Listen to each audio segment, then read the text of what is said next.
I'm now going to sentence Axel Rudakabana, having explained my reasons. On counts 1 to 3 murder, I sentence him to custody for life with a minimum term which he must serve in custody of 52 years, less the time he's served already. He's been in custody for 175 days on remand, which will be credited. Therefore, the minimum term is 51 years and 190 days. On counts 4 to 11, I sentence him concurrently to custody for life with a minimum term of 18 years, less 175 days served, on each count concurrently with each other. Allowing for his time served on remand, the minimum term on those counts is 17 years and 190 days.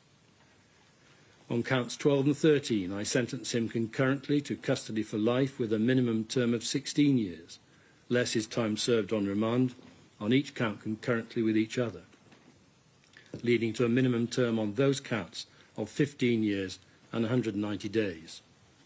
On counts 14 and 16, I sentence him to 18 months custody concurrently with each other and all other offences.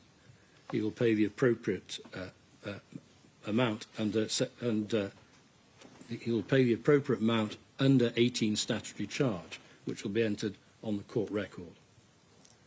Accordingly, in total, I sentence Rudakabana to 13 sentences of custody for life and a minimum term to be served in custody of 51 days and 190 days. It is highly likely that he will never be released.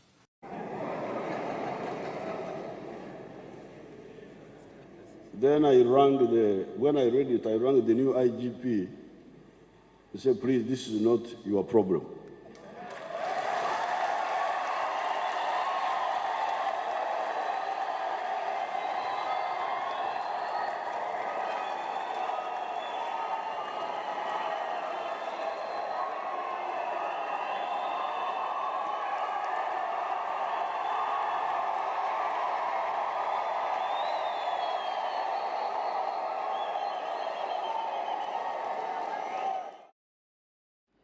When I talk about protecting the president, I mean that a crime preventer can give his life for the president, His Excellency.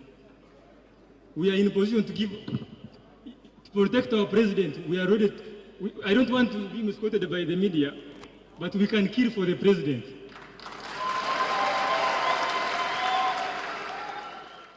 Despite flack from other quarters, the president chose to reward Kaihura.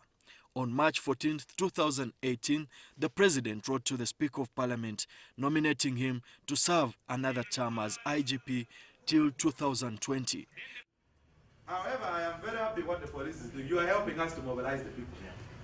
Actually, as opposition, we are now becoming almost irrelevant. So please, Kaihura, I want to thank you. Continue with what you are doing. You have made me as a Catholic, even my Archbishop, to say you are like a me. There is no better kind of mobilization we can have.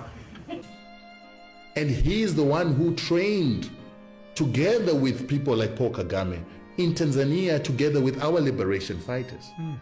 And when they came from those liberation camps, then Museveni went and took power from Obote, and then he put people like Kagame and the Hutus and the Tutsis into his army and intelligence. They then started murdering non-Tutsis who wanted power in Uganda, because they were majorities. And that's how Museveni becomes the president of Uganda as a Tutsi, and then he begins to assist Kagame together with the Europeans, the Americans, to then create a force that is going to take power in Rwanda. And then they must take power in Rwanda, instill a Tutsi in Burundi, and instill a Tutsi in Congo. So when they then succeeded in getting what do you call him? Kabila into power, Kabila refused to put Tutsis into his government. And when he refused, then Kagame and Museveni then sent their armies and rebels into Congo with an intention to remove Kabila. Kabila then ran to SADC. And that time SADC had an organ, or the military institution was called the organ, which was being headed by Mugabe. And he said, listen, they want to overthrow me. And he gave them the reasons why they want to overthrow. Mugabe sent a fact-finding mission that it consisted of Zambians, Namibians, Angolans, South Africans, and everybody from SADC region. And he realized that this was actually a problem. So they went to Uganda, they went to Rwanda, they couldn't find museveni when they went to Uganda, they couldn't find Kagame when they went to Rwanda, but they got information that there was going to be an overthrow of Kabila, and then the UN was going to be forced to actually come up with a policy that says Congo must be broken down into 5 countries. Jeez. The 5 countries would then be easier to loot for the West through Uganda, Rwanda, and their own people that they would have placed within the Congolese system. Then Zambia and Zimbabwe came up with a counter proposal, but they also sent the armies of the Namibians and the Angolans to go and stop Kagame from overthrowing Kabila. They were able to repel Kagame and Museveni's troops.